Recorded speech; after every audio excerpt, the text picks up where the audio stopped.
அஸ்ஸலாமு அலைக்கும். Welcome to அம்மி ஃபுட்ஸ். இன்றைக்கி நாம் பருப்பு சாதம் எப்படி பண்ணலாங்கிறத இந்த வீடியோவில் பார்க்கலாம். இது நார்மலான பருப்பு சாதம் கிடையாது. இதில் பருப்பு, காய்கறி, கீரை எல்லாம் சேர்த்து பண்ண போகிறோம். ரொம்ப ஒரு ஹெல்த்தியான ரெசிபி தான். பருப்பு சாதம் பண்ணுறதுக்காக ஒரு பாத்திரத்தில் நான் 2 டேபிள் ஸ்பூன் ஆயில் சேர்த்துக்கிறேன். ஆயில் நல்லா சூடானதும் அதில் 1 டேபிள் ஸ்பூன் நெய் சேர்த்துக்கிறேன்.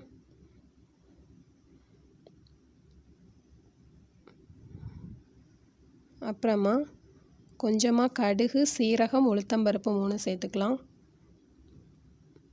அதெல்லாம் நல்லா பொரிஞ்சு வந்ததுக்கப்புறமா கொஞ்சமாக கருவேப்பிலை சேர்த்துக்கோங்க. ஒரு மீடியம் சைஸ் வெங்காயம் சேர்த்துக்கிறேன்.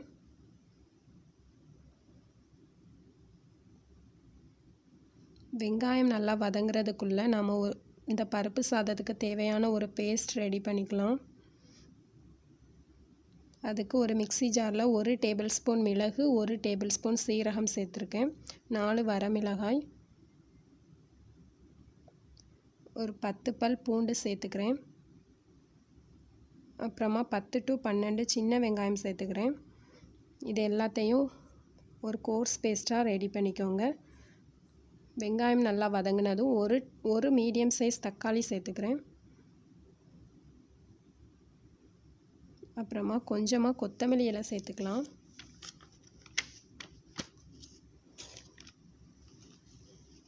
தக்காளி நல்லா மேஷ் ஆகிற வரைக்கும் வதக்கிக்கோங்க. அப்புறமா நான் அரைச்சி வச்ச அந்த பேஸ்ட்டு சேர்த்துக்கிறேன்.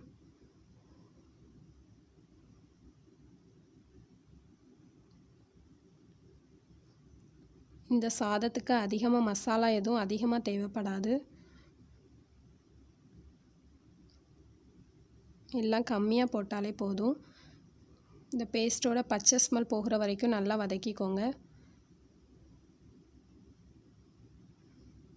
இப்போது 1 டீஸ்பூன் சாம்பார் தூள்,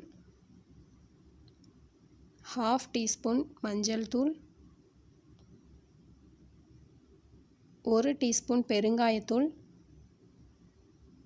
தேவையான அளவு உப்பு, இதெல்லாம் போட்டு நல்லா வதக்கிக்கோங்க.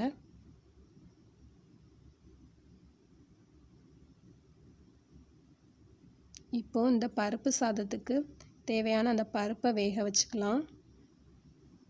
அதுக்கு நான் 1/2 கப் அளவு துவரம் பருப்பு எடுத்திருக்கேன். அதை குக்கரில் போட்டுக்கலாம். நீங்கள் 1/4 கப் துவரம் பருப்பு, 1/4 கப் கடலைப்பருப்பு கூட எடுத்துக்கலாம். இப்போ குக்கரை க்ளோஸ் பண்ணி அதை ஒரு 4 விசில் வர வரைக்கும் நம்ம வேக வச்சுக்கலாம். இப்போ இதை நல்லா வதக்கியாச்சு. இப்போ நம்ம காய்கறிகள்லாம் சேர்த்துக்கலாம். ஒரு சின்ன சைஸ் உருளைக்கிழங்கு எடுத்திருக்கேன். நீல வாக்கில் கட் பண்ணிக்கோங்க எல்லா காய்கறிகளையும். அப்புறமா ஒரு சின்ன சைஸ் கேரட் சேர்த்துருக்கேன்.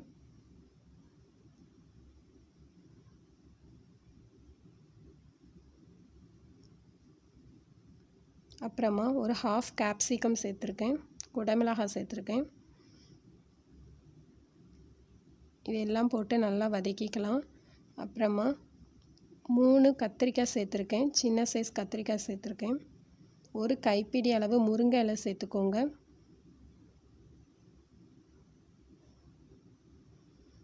இந்த காய்கறிகள் மசாலா எல்லாம் நல்லா வேகணும். ஒரு 3 மினிட்ஸ் நல்லா வதக்கிக்கோங்க.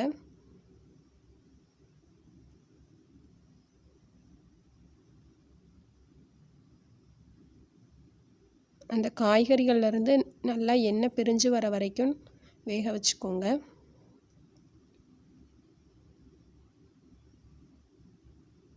லிட்டு க்ளோஸ் பண்ணி வேக வச்சுக்கலாம். இப்போ காய்கறிகள்லாம் நல்லா வெந்தாச்சு.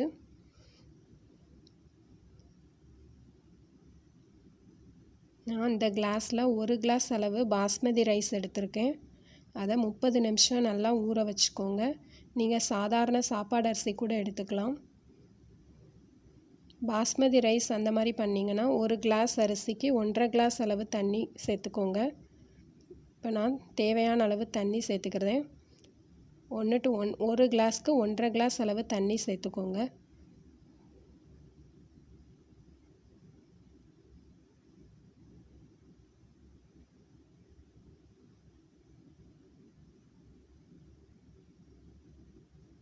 இப்போ க்ளோஸ் பண்ணி வேக வச்சுக்கலாம்.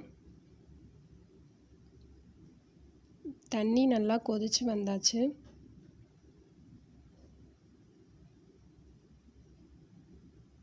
இப்போ நம்ம எடுத்து வச்சிருக்க அந்த ரைஸ் ஆட் பண்ணிக்கலாம். ரைஸ் சேர்த்ததும் நாம் அதை ஸ்லோ டு மீடியம் ஃப்ளேமில் வச்சுக்கலாம். ஒரு 10 மினிட்ஸ் அப்படியே வேக வைங்க.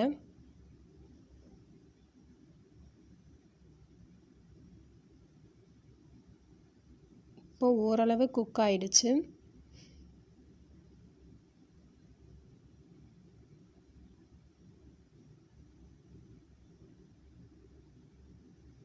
வேக வச்ச அந்த பருப்பை சேர்த்துக்கலாம்.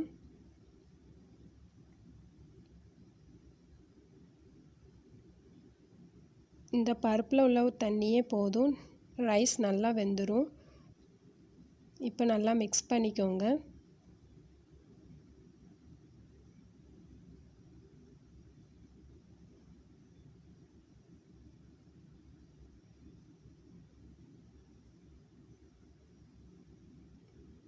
இப்போ நம்ம தம்மில் போட்டுடலாம்.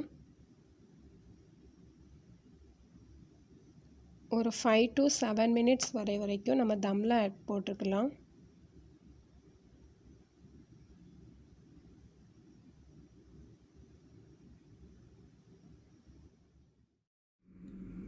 இப்போ நாம் செஞ்ச பருப்பு கூட்டாஞ்சோறு ரெடி ஆயிடுச்சான்னு பார்க்கலாம்.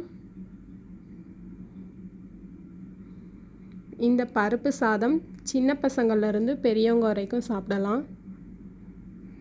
இது ஒரு ஹெல்த்தியான ரெசிபி தான். இப்போ இதை நம்ம சர்வ் பண்ணிக்கலாம். இந்த வீடியோ உங்களுக்கு பிடிச்சிருந்தா லைக் பண்ணுங்கள், உங்கள் ஃப்ரெண்ட்ஸ் அண்ட் ஃபேமிலிக்கு ஷேர் பண்ணுங்கள், கமெண்ட் பண்ணுங்கள். இந்த மாதிரி ஹெல்தி ரிலேட்டட் வீடியோஸ் அதிகமாக வேணும்னா எங்கள் சேனலை சப்ஸ்கிரைப் பண்ணுங்கள். பக்கத்தில் இருக்கிற பெல் ஐக்கானையும் கிளிக் பண்ணிக்கோங்க. தேங்க்ஸ் ஃபார் வாட்சிங்.